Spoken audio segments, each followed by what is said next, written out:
Okay, hi guys. Here it is. Oh God, Saturday, May 2nd, 2026, year of our Lord. Yes. Um, it's Saturday night, and everybody else wants to go out and party. That's okay. That's okay. But I feel like what I have to say tonight is, well, possibly important. Um, I'm probably going to weave other things into this, but the main message tonight is going to be about um, Jeffrey Epstein. I'm sure some people are rolling their eyes and going, oh God, not this again. Well, one might say not this again, but we can also say, let's see if I can adjust that a little bit. He's still around. Oh, wait, did I say he survived? Oh, maybe I don't mean that. Maybe I mean that the issues that he presents are still very much around. So where do I want to start with this? I'm going to start with the main part first. And what sparked this was I was listening. There's this guy has a channel called Rebel Capitalist, and he had Robert Barnes on, fabulous lawyer. And the subject of discussion was Epstein. So I want to just grab that key part in the whole discussion, all right, and then take it from there, because I'm going to offer tonight, I'm pretty sure, yet another twist on another subject for which nobody else has offered the same thing. That's my setup. That's my teaser. Okay, what's the main point? We have learned, some may still question it, but we have learned that Epstein was in the service of many intelligence agencies, and his primary one, of course, was Mossad. So I would underscore that and say that, if asked, Jeffrey Epstein would acknowledge that he too, you might say, was an Israel first kind of guy, and that whatever had to be done to preserve the future of Israel needed to be done.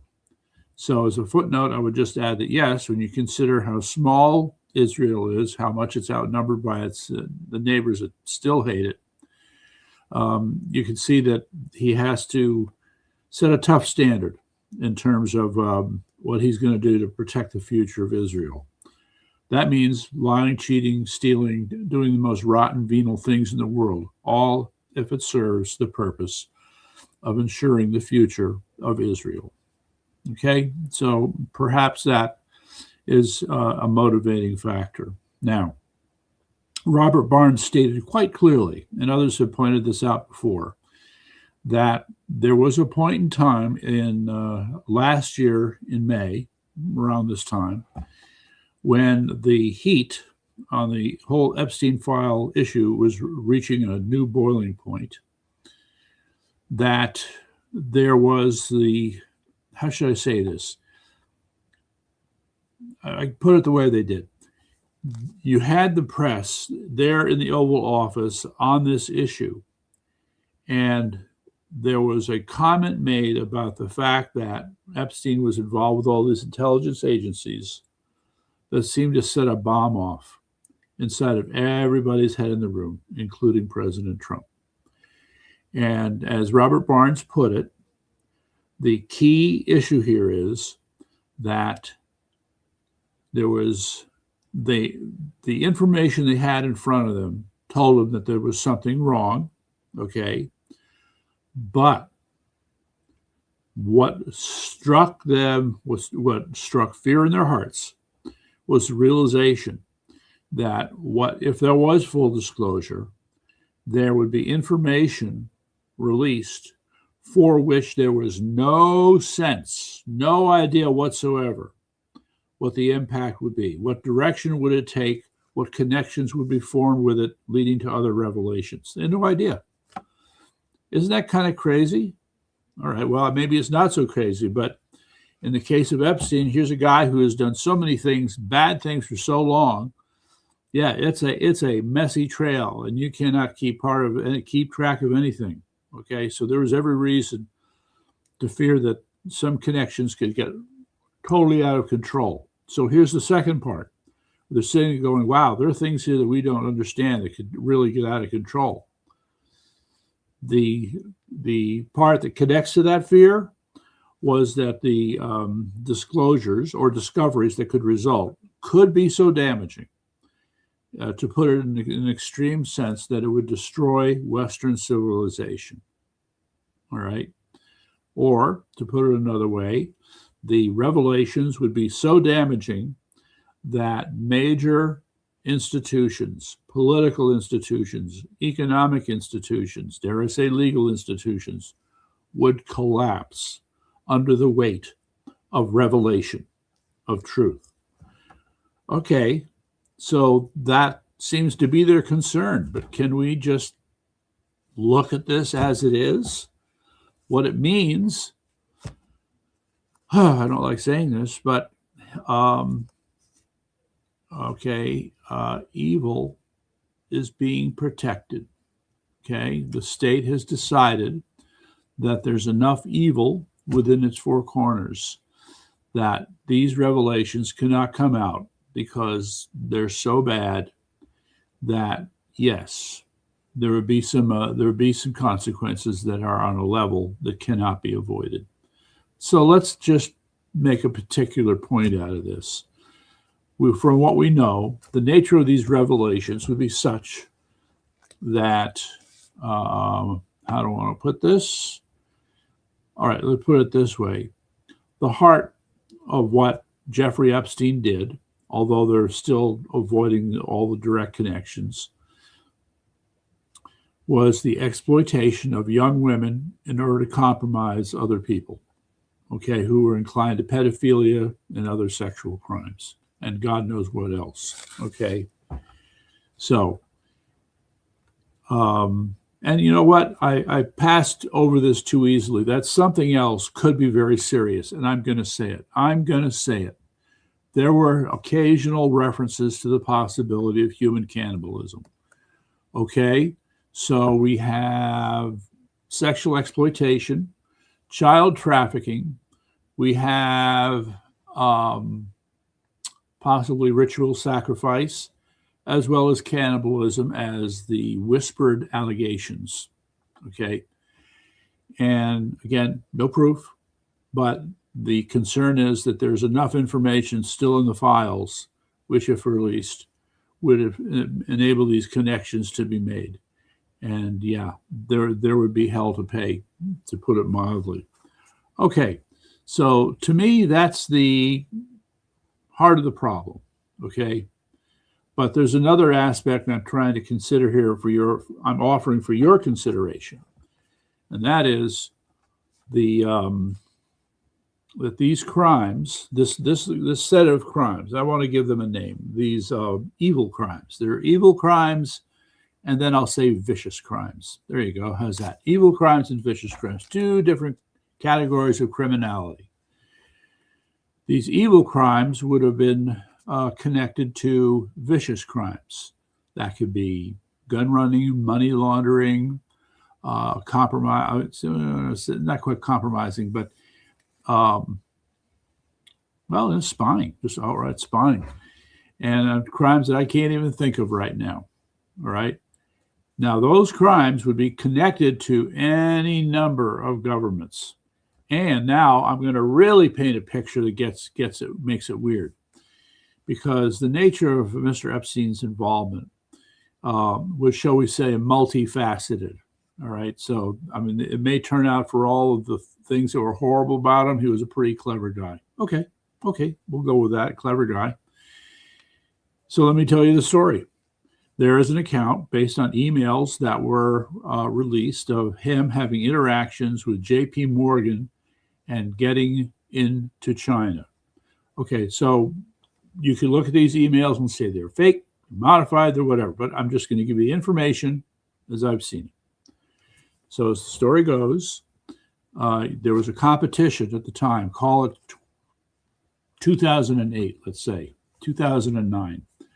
You had JP Morgan and Morgan Stanley both competing for the business of the communist Chinese government.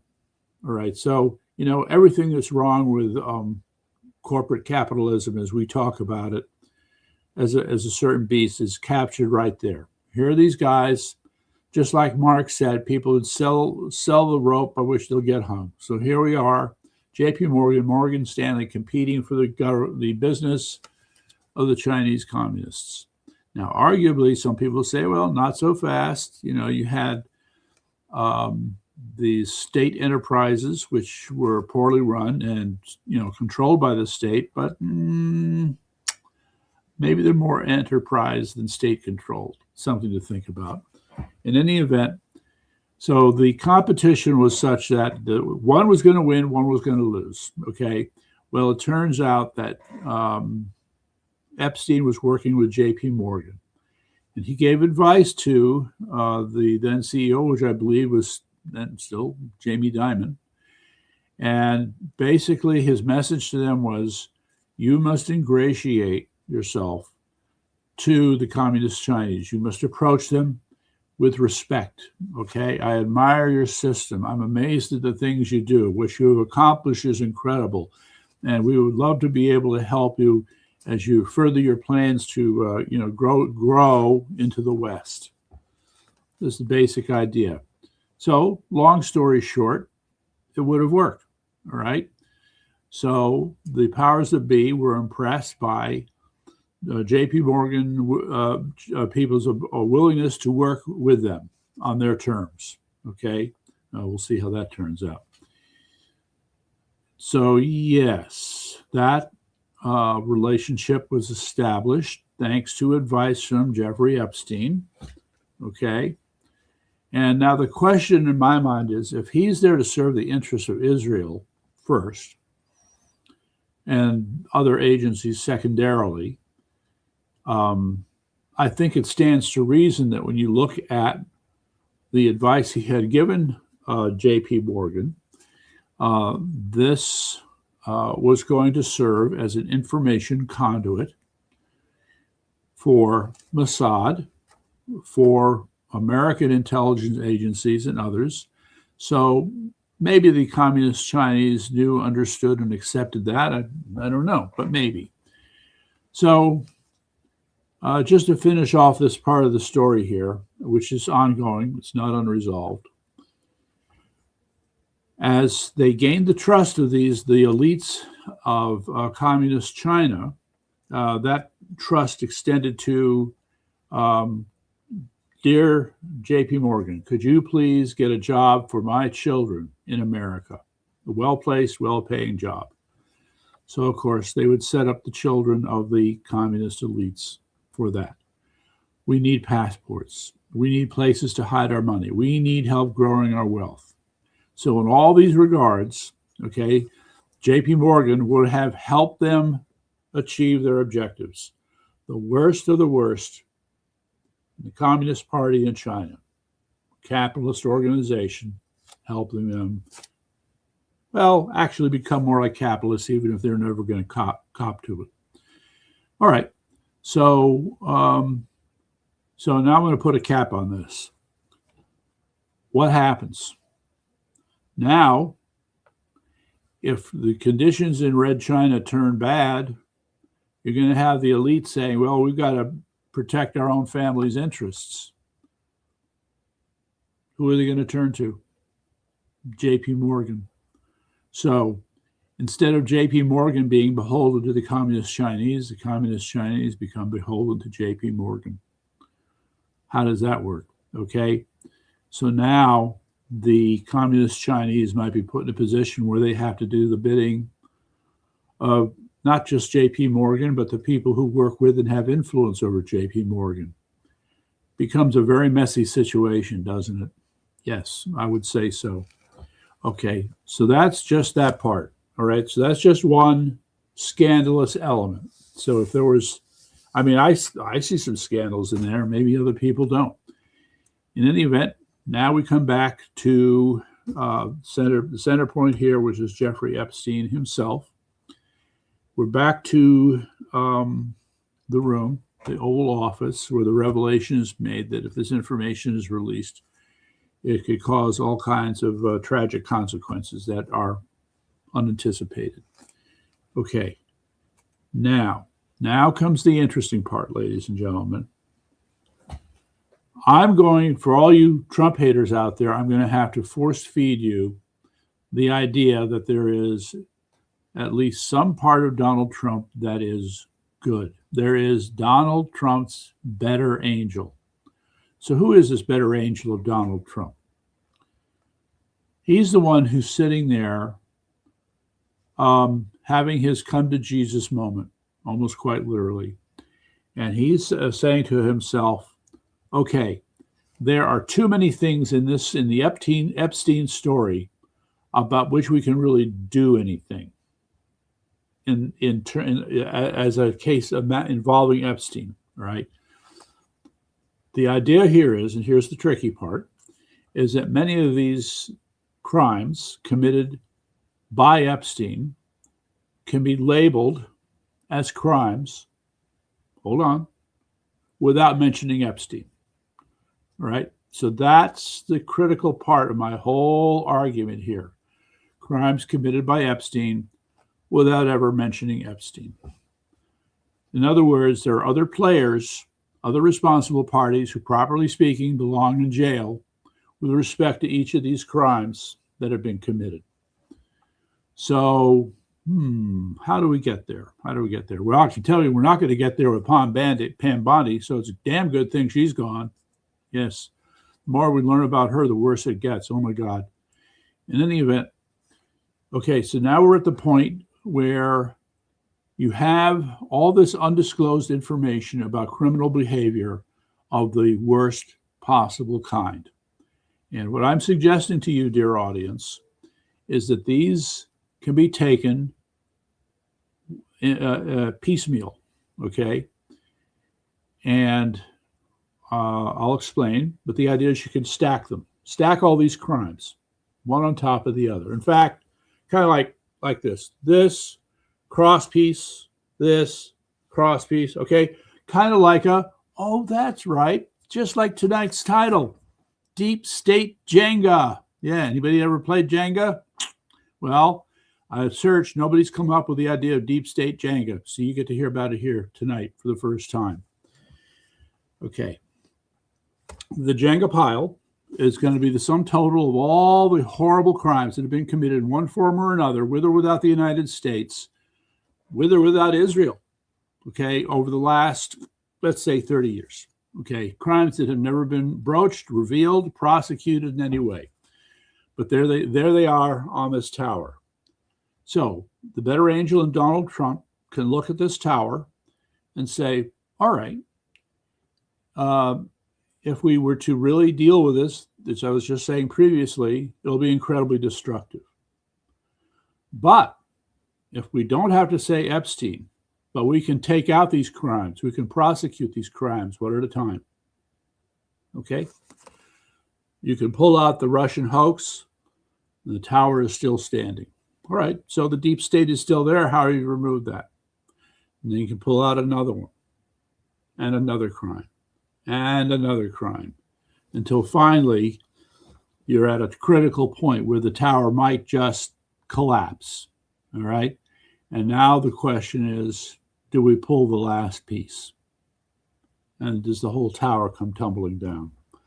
I don't have an answer for that, but I'm suggesting this to you for your consideration. That instead, what we're beginning to see is a process whereby there's another important point to make here, okay? Because Jeffrey Epstein had been doing this for so long, he is clearly connected, I'm going to say it, to everything. Everything. And we're going to find out that's the case. The nature of those connections may be indirect, but this was his mission, was to compromise the elites of the world for the sake of Israel. Okay?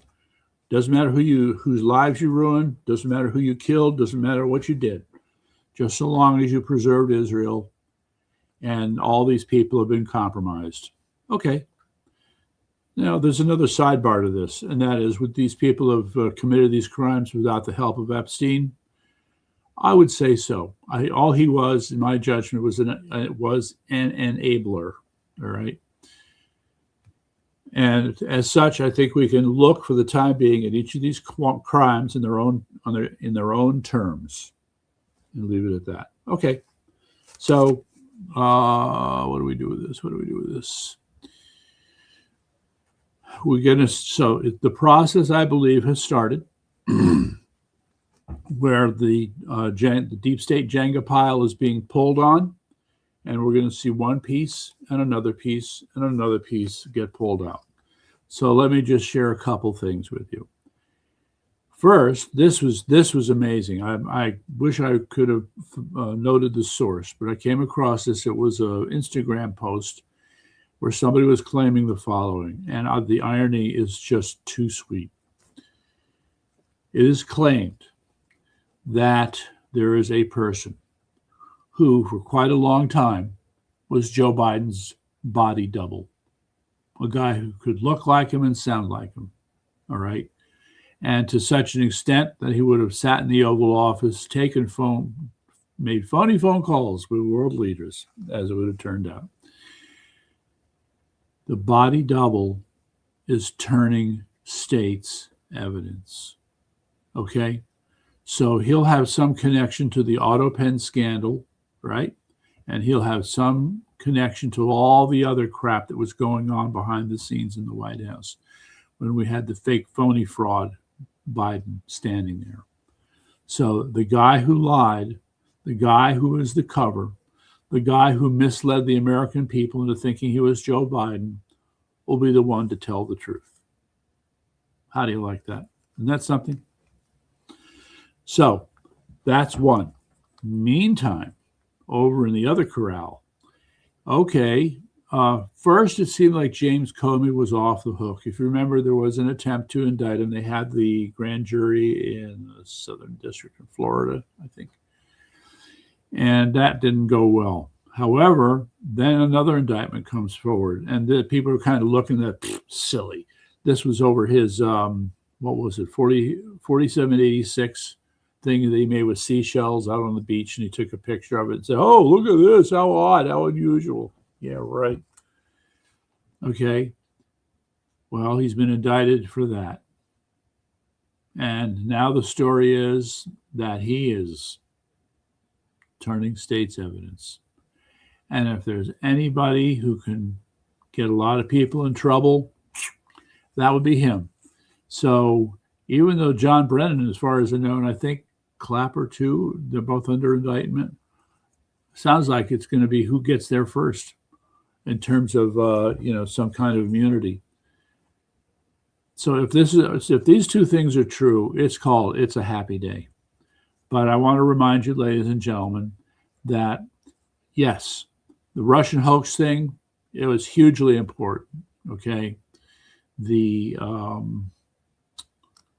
other things that have been put together by Obama, ultimately hugely important to be prosecuted. Yes, all of the above. All right, but I recognize as quickly as anybody else there's so many others. Now, if it turns out we can find a connection between all these different crimes that are coming forth now, courtesy of the FBI, and the 2020 election fraud, well, now it gets interesting, okay? Because I'm one of those guys sitting here saying, ain't no justice. Actually, in my opinion, there ain't no justice for America until two things happen. One is that you get to the bottom of the fraud that was committed in 2020. That is so essential. It will mean nothing if that isn't taken care of. We're beginning to see it. And just to throw a couple things in, indirectly, the gerrymandering ruling from SCOTUS contributes to that, but also the fact that 800,000 names are going to be taken off of the Oregon voting list. That's big. And by the way, just for background, I was shocked to learn that the population of Oregon, it's only like 4.5 million people roughly. I could have sworn the population there was bigger. Population of Oregon isn't much bigger than the population of Connecticut. And so you have in Oregon with, let's see here, let's just say 3.5 million registered voters, that there's they can say 800,000 names that have to be taken off the list. So let me think for a second. That's going to be around 20%. Let me just do the math on this real quick here. You know, top of my head, I think that's about right. But let's see here. Okay, so clear that out. 800 divided by, let's say 3500. Yeah, 23%.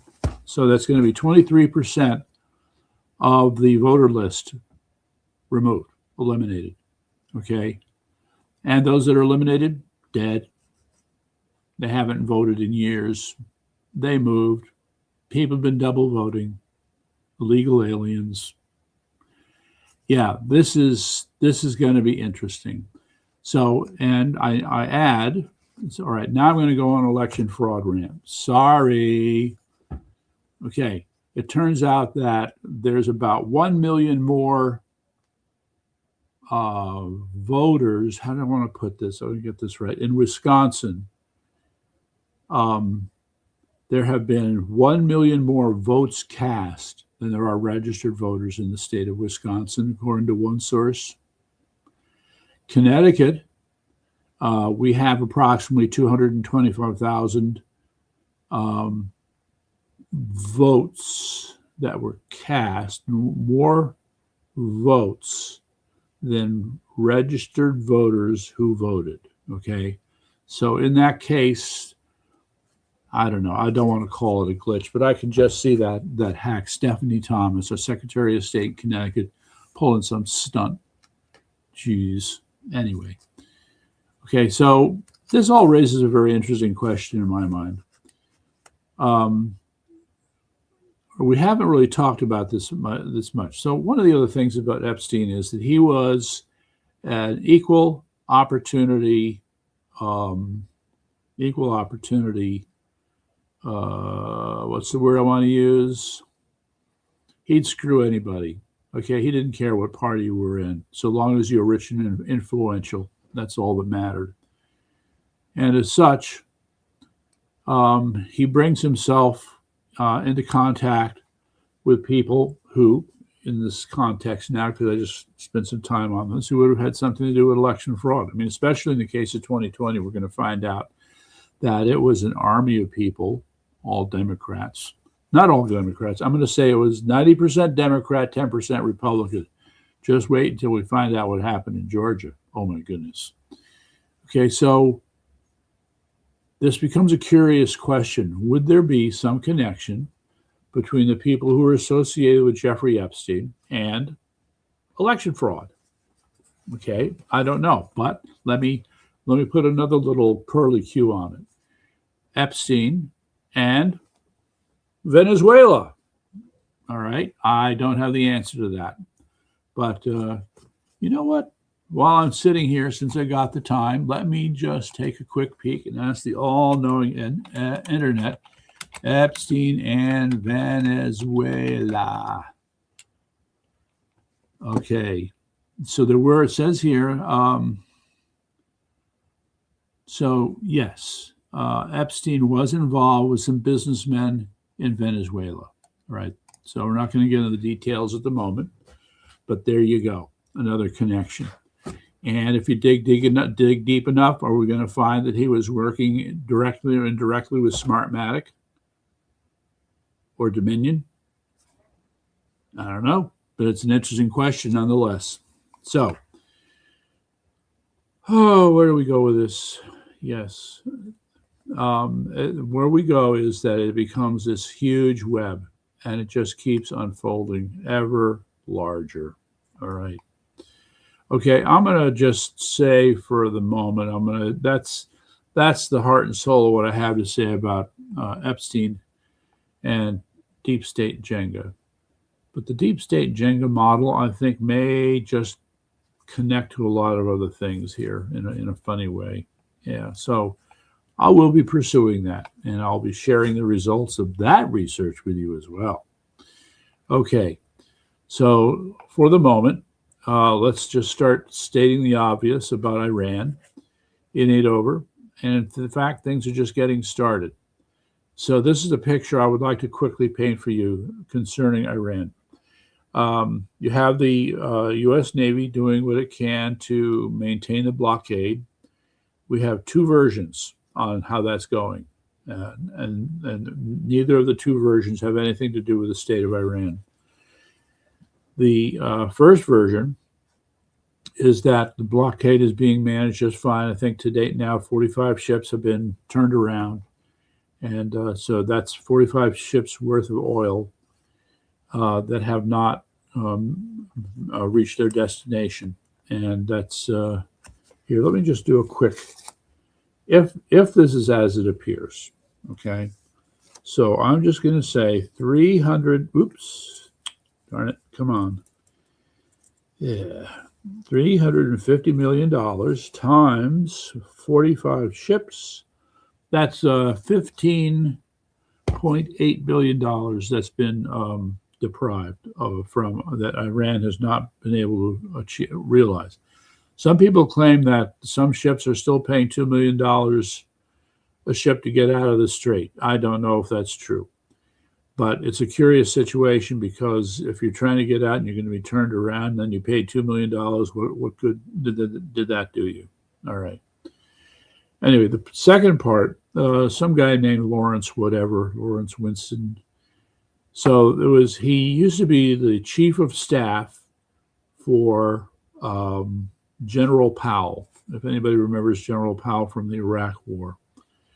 So this guy would be a titular Republican, most likely a rhino. However, hugely critical video, basically calling Trump a big liar and that more ships are slipping through than they're willing to admit. He threw out the number that 130 ships are going through the strait per day.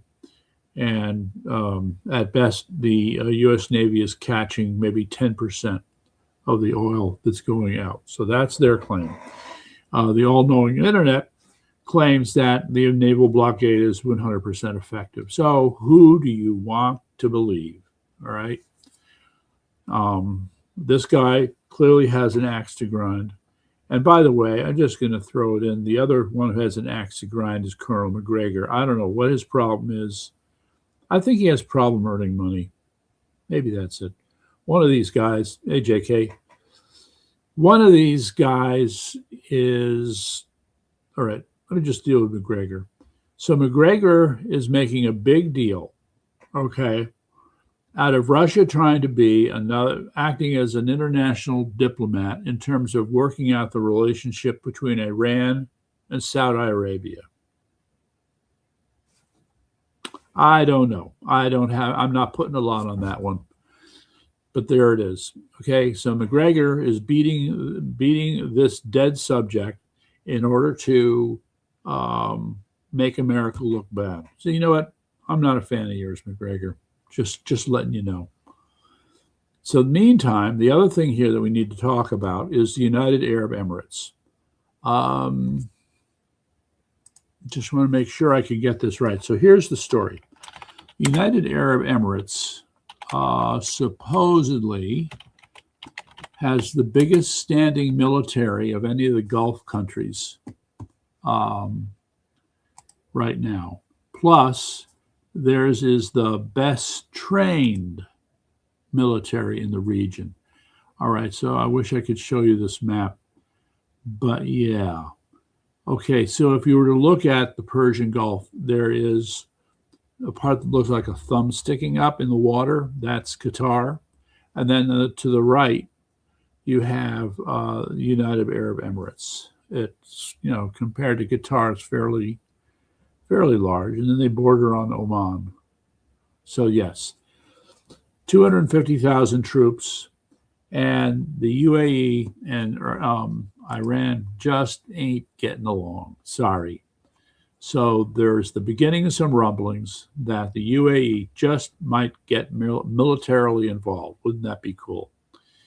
So the other part that's a little bit of a hint, I don't know if anybody was around the other night when we were talking about this, but the UAE government has started to display not the current flag for Iran, which is the one with that funny symbol on it, But the old Iranian flag, that would be the Shah's flag, which shows a lion in the center, okay, instead of that funny symbol.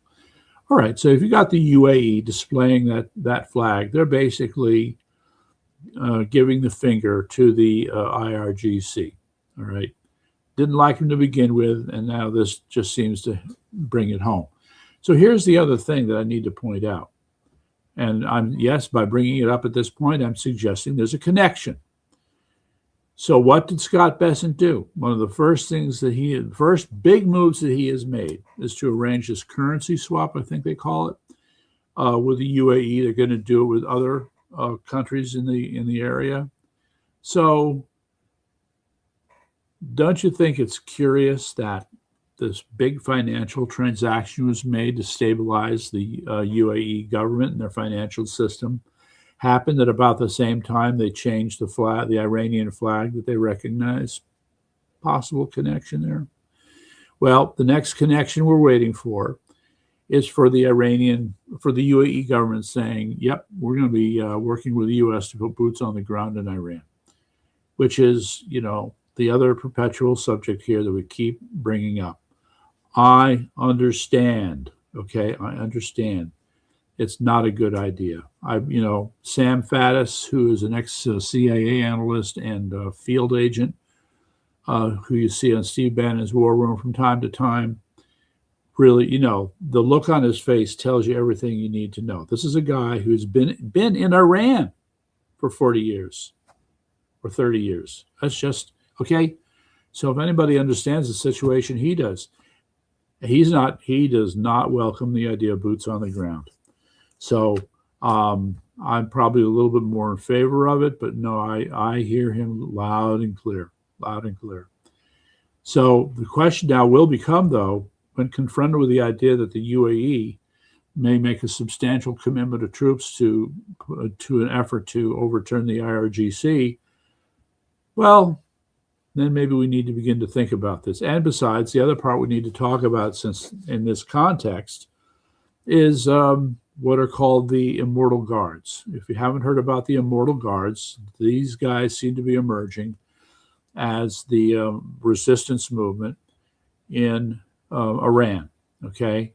And I just can't help but think that, yeah, there might be some connection there with Mossad and maybe a few guys in the CIA.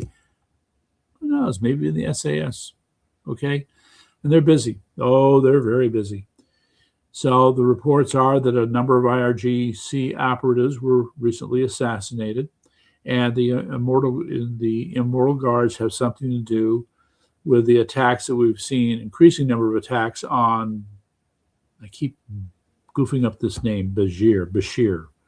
Okay, so Bashir, they're the thugs. They're the worst. These are the guys, the so-called enforcers that go around and attack innocent Iranian civilians. So getting rid of them is a highly desirable goal, put simply. Okay, so that's kind of, all right, so they're growing. I think they're finding ways to communicate, and this is in spite of things like the recent announcement that the IRGC executed some people who were found to be using Starlink, okay? So these kinds of things are unfortunately going to go on, and the Iranian people have to make a lot of hard choices. But if they're going to get rid of the IRGC, then these are some of those hard choices they end up making. Okay, so this, let's call it a 2-week, maybe 3-week period now. And by the way, I just want to mention, you want to remember that President Trump had said, well, this will be over in about 3 weeks. No, sorry. It's not going to be over in 3 weeks. It's not going to be over in 6 weeks. And there's a very good chance it's not going to be over in 6 months. Okay? But I'll tell you, as one American, I support everything that is being done to bring down the IRGC and to replace them with a real democratic government, which I think is entirely possible, all things considered. Okay? And I will add that this American, okay, this goofy green screen thing, will continue to be okay with this even as I pay more in gas prices. Okay. So maybe I have to drive a little less. But on the other side of this, ladies and gentlemen, I would say there's the promise of a better day. And that is a guy named Ed Dowd, who has a PH Finance Technologies, a very smart guy, used to work for BlackRock, had an investment fund that he took from $2 to $12 billion over the period of several years. So he knows what he's doing. And he's made the point that this time next year, we're going to see that inflation is lower and that our GDP is higher. The economy in general will be in much better shape a year from now. That's what their models are saying. So, okay, since I've set that up, since I'm on my Iran rant now, this is said in spite of the fact that, yes, these last few weeks, the Iranians, the IRGC, have been working like crazy, trying to dig out whatever launchers they can find, dig up any missiles they can find, start using what equipment they have to build more weapon systems. Okay. Meantime, the Russians and the Chinese have frantically been shipping them all kinds of anti-aircraft missile systems and components that the Iranians need, the IRGC needs. Right. So they have not been sitting on their heels at all. Okay. And don't think we don't know it. And so there have been attacks. There have probably been some special forces situations, although I'm skeptical about some of them. And the stage is being set. So I don't know what's going to count as a trigger, but I'm fairly confident that we're going to see a lot more firing. So here's my thought on this. Somebody offered that there is this other military strategy called retrenchment. And retrenchment simply says you attack and then you pull back and you wait to see what happens. All right. I think part of the problem is that while 13,000 airstrikes was a lot of strikes, we know that Iran is a big country and that there are a lot of places that we still don't even know about. Right. So we've since had disclosures. Okay. So what's the point I'm trying to get to? Is that during retrenchment, okay, because of our capacity for surveillance, we've been able to observe the IRGC going to places that we can see from the satellites that we didn't know about. So this has enabled us to discover even more bunkers that are out there. So there's going to come a point when we go through this whole thing again. And yes, so it's going to be two parts. Whatever the IRGC can prop up will be destroyed, but also it's sort of that next layer of hidden bunkers and things that will be destroyed as well. So I think at the end of this round, the IRGC could really find them in a much tougher spot. While at the same time, I just want to remind you that the Immortal Guards are picking up the pace on the street. So the elements of the IRGC have to watch their backs while they're trying to deal with greater pressure from Israel and America. So the next month, I think it's fair to say, is going to be very interesting. So I wonder if there's kind of an anniversary thing hanging in the breeze here that I'm not looking at. I don't know. It's kind of curious. Anyway, I'm just going to grab a few of the things here for your edification. All right, so let me just grab this here. I mean, it's going to be more of the same, in my opinion. I just want to read to you. Donald Trump says, I will soon be reviewing the plan that Iran just sent us, but can't imagine that it would be acceptable and that they have not yet paid a big enough price for what they've done to humanity. Got that right, and the world over the last 47 years. Thank you for your attention to this matter, President Donald J. Trump. Okay, so yeah, all right. So that's just kind of treading water at the moment, in my view. And yeah, then you had that's this woman, very interesting, a woman named Batya Sargon, who was on News Nation, and she was ripping to shreds this Wall Street Journal article, basically claiming that there's very little left-wing violence, and most of the political violence that we see in America is somehow white, right-wing or white nationalist. And she just showed that the people who put that together are very selective in how they use the data. You know, they made sure that they cherry-picked what they want and left out the other stuff. So, for example, as we now know, the SPLC, the Southern Poverty Law Center, not exactly the most honest organization around, and they weren't even mentioned in this study in the Wall Street Journal. So shame on them, okay? And, you know, I got to give Bill Maher some credit. So there's another little thing here where he goes, says to the audience that says, go silent. You're not a good person if you want President Trump dead or killed. Yeah, that's right. I mean, seriously. Did you have people screaming that Joe Biden was a fascist, even though he kind of did act like one, and screaming that he should be killed? I mean, these people are nuts, and they keep posting in social media. No, I'm sorry. If you go there, you're fired. You're going to have to get another job. Go flip burgers. Ain't happening, babe. Boy. Anyway. So I just want to grab a couple other things here. Oop, somebody called me. Wait, image? Hold on. This is important. By the way, for you guys in Connecticut, I just want to remind you that we're having the gubernatorial debate on Friday, May 8th or 7th. I got to think for a second. May 8th. So it's Friday, May 8th, 7 p.m. at the Pine Loft restaurant in Berlin, Connecticut. You got to be there. Let's see, so what's this here? We got, oh, okay. So good old Kate. So I'll get back to her. And a shout out to Kate Prokop, by the way. I know she's been having a rough time lately, but she has just been knocking it dead. She works so hard to fight this crap that's going on in Hartford. So why don't I take a few minutes to talk about the crap in Hartford?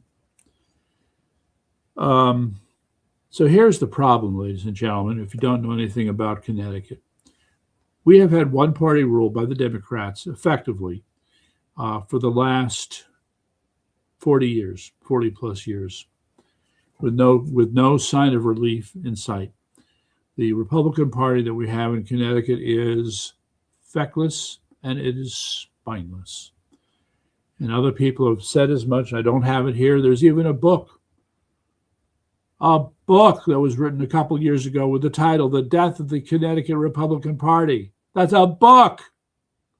Okay? No, Republicans and conservatives in Connecticut are in rough shape.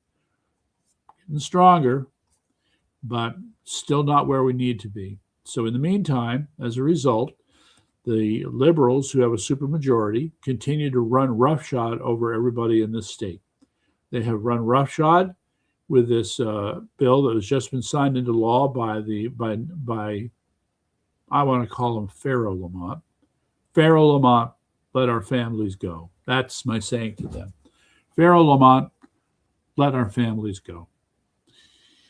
And he has signed this bill into law, which what it does is it removes responsibility for medical decisions from the legislature. So everything's kind of shuffled over into the executive branch, where it properly belongs in the legislative branch. And by putting in the executive branch is out of the reach of you and me. So when we want to complain, when we want justice to be done, when we have a point to be made and we expect to be heard, all of that has been removed and destroyed by giving all this power now to the Connecticut Department of Public Health. Big mistake. And so there will be lawsuits. There's going to have to be a big fight over this. We cannot let this rest. And it gets worse than that, ladies and gentlemen, because the other part here is that this new law, all right, really is almost a carbon copy of social surveillance by the communist Chinese. And I mean that seriously. Okay, I'm not exaggerating. The issue here is that in Connecticut, let me put it simple, you have a labor database. Where's my finger there? A labor database, you have a medical database, you have an education database. And for the longest time, the state of Connecticut has wanted to take all of us who are in each of these databases and create one unified system. Now, from a data management point of view, that might sound like a pretty good idea, but there's one problem. It's also what we'll call a super compliance system. Okay, so if there's something that you are doing wrong under labor, you can be denied medical care. If there's something you're doing wrong under education, you'd be denied a job, okay? And that they will impose other fines and punishments as well. That's what that system becomes eventually. Not tomorrow, not even next year, but eventually that's what that becomes. And it has to be stopped. It cannot be allowed to happen. I'm just saying. Okay, so that's that bill. I think that was Bill 5044, but it's a public act. It has another identity. I'll find it out. Meantime, there is the anti-homeschooling bill, and that dovetails the other bill. But the outrage of the anti-homeschooling bill is quite remarkable. So I don't have to tell you that first of all, let me just point out that the motivation for the so-called vaccine bill is because of the changes that Robert Kennedy Jr. brought to the CDC and the FDA. And the state of Connecticut, of course, anything Trump does is bad. Doesn't matter. Trump did it, it's bad. All right. So now they've tried to set up their own system where they kind of remove themselves from the kind of processes associated with those federal agencies. The original idea was to set up sort of a collaboration with other states. Now, I don't know if that's still standing, but in the meantime, you have the state of Connecticut pulling this stunt here, which is as Orwellian as it comes, all because they're so pissed off at Trump. We are ruled by people who are out of their minds. You know, there's a term, a kakistocrat. K-A-K-I-S-T-O-C-R-A-T. If you don't know what a kakistocrat is, by definition, kakistocracy is rulership by idiots and fools. Okay, you can throw in tyrannical idiots and fools for good measure. So this is what we have in front of us as far as that's concerned. Meantime, back at the anti-homeschooling bill. All right. In this case, all right, it really started with COVID. All right. When you had a growing number of students now staying home and taking classes online, the parents had an opportunity to see what their kids were really being taught. And that catalyzed an exodus. Okay, an exodus of children out of the public school system. So whether it was into private schools or pure homeschooling. Okay, so as a result, let me just say that as far as homeschooling is concerned, there is a dramatic evolution taking place in the state of Connecticut, which is still kind of finding its legs. But I think what we're going to see is so extraordinary, so exceptional, so amazing. Okay, this is like, screw you, the teachers' unions in the state of Connecticut. We're going to give our children the very best education because we know that the public education system sucks. It is terrible. Just look at the standard testing scores. I know we have a big debate over standardized testing scores, but I'd say that there's no better indication of how the teachers are not doing their job. And yes, by the way, the teachers are being indoctrinated. Yes, they don't realize that they're little chubby neo-Marxists. Okay, they don't get it. We just had May 1st, which is a communist holiday. All these people celebrating it. How stupid, how crazy. They don't know what they're doing. They don't know what they're doing. Okay, so the parents who have said, we're not going to be a part of this, and they're setting up a homeschooling ecosystem is what it comes down to. Okay, so you have, for example, homeschooling co-ops.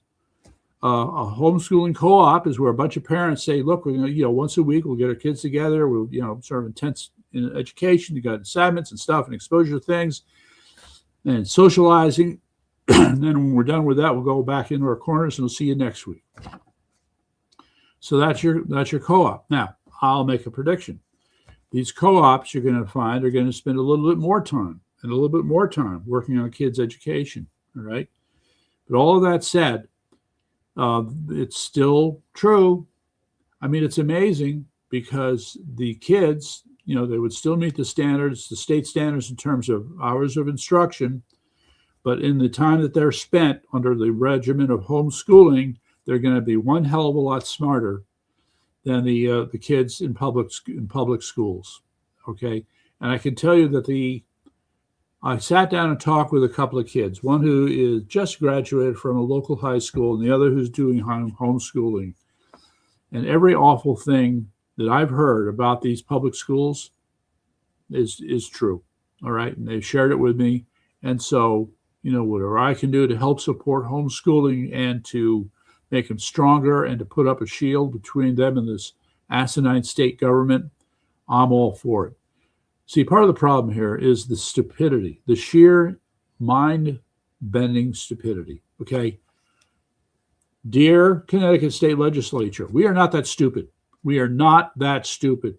We know what you're doing. We can see it. Don't kid us with your foolish nonsense about how, supposedly these kids who died because they were homeschooled or harmed because they're homeschooled. Nonsense. And you can't even find, you're incapable of producing any kind of research, any data that compares the DCF, Department of Children and Family Incidents, that they have to have for children who are still in public school with those who are not. Where's that data? Okay. So to claim that something is true and you don't have a comparison to prove your point, you're full of it. All right. But this is what you get when you have a maniacal bunch of, I'm going to say it, harpies, bitches, who call themselves feminists, who make up the teachers union. Okay. And trying to, scream in the face of the legislature and get their way. And they don't care who they hurt because all they're doing is to fight for their life because they're losing students left and right. Thank God. Okay. And the thing is, if this thing heats up even more, by the way, I wish to submit to the kakistocrats in Hartford.